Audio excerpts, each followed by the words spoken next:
শীতকালের এই কুয়াশাচ্ছন্ন সকালে ফুলকপির গরম গরম পরোটা খাওয়ার মজাই আলাদা। ভাবলাম আপনাদেরকেও এই রেসিপিটা দেখানো উচিত। তাই চলুন এই রেসিপিটা একসঙ্গে দেখে নেই।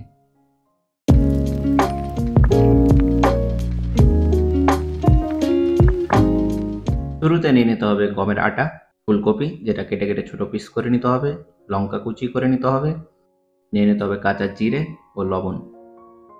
এবার আমরা গ্যাস অন করে নিয়ে তাতে প্রেসার কুকার চাপিয়ে দিয়ে কিছুটা জল অ্যাড করে দেব, দিয়ে দেবো অল্প লবণ এবং অল্প হলুদ। এবার তাতে দিয়ে দিতে হবে সেই কেটে রাখা ফুলকপির ছোট ছোট পিসগুলো।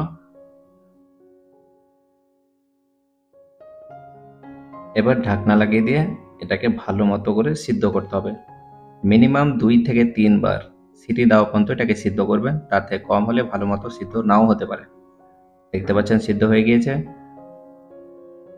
এবার চামচ দিয়ে এটাকে ভালো মতো পিষে নেব। দেখতে পাচ্ছেন পিষা হয়ে গিয়েছে। যত পাতলা করে পিষতে পারবেন ততই বেশি ভালো হবে। এবার এতে অ্যাড করে দেব টেস্ট অনুযায়ী কাঁচা লঙ্কা কুচি, কাঁচা জিরা, আপনার ইচ্ছা করলে ধনেপাতাও দিতে পারেন। এবার এতে অ্যাড করে দিতে হবে কিছুটা আটা এবং এটাকে সুন্দরভাবে মাখিয়ে নিতে হবে। আমাদের আগে থেকে কিছুটা প্রস্তুত ছিল, তার সঙ্গে সেটাকে মিশিয়ে নেওয়া হয়েছে।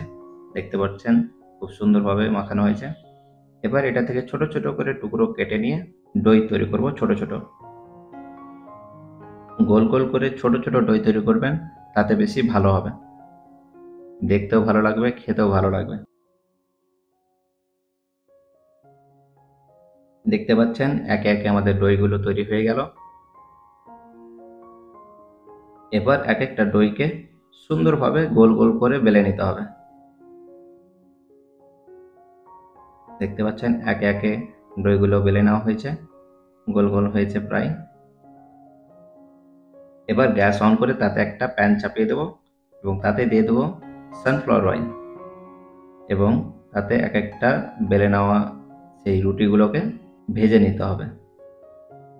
দেখতে পাচ্ছেন খুব সুন্দরভাবে এগুলোকে ভেজে নেওয়া হচ্ছে, গোল গোল বলের মতো ফুলে যাচ্ছে, দেখতে খুব ভালো লাগছে। আশা করছি খেতেও খুব ভালো হবে। এইভাবে একের পর এক প্রত্যেকটাকে ভেজে নিতে হবে।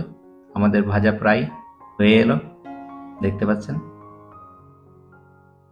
আমরা প্রতি সপ্তাহে এ ধরনের সুন্দর সুন্দর সহজ সহজ রেসিপি নিয়ে আসি। যদি আপনাদের এই ধরনের ভিডিও দেখতে ভালো লাগে বা দেখতে চান, তাহলে আমাদের চ্যানেলটাকে অবশ্যই সাবস্ক্রাইব করবেন। ভিডিও ভালো লাগলে লাইক করবেন এবং কমেন্টসে আপনার মতামত অবশ্যই জানাবেন।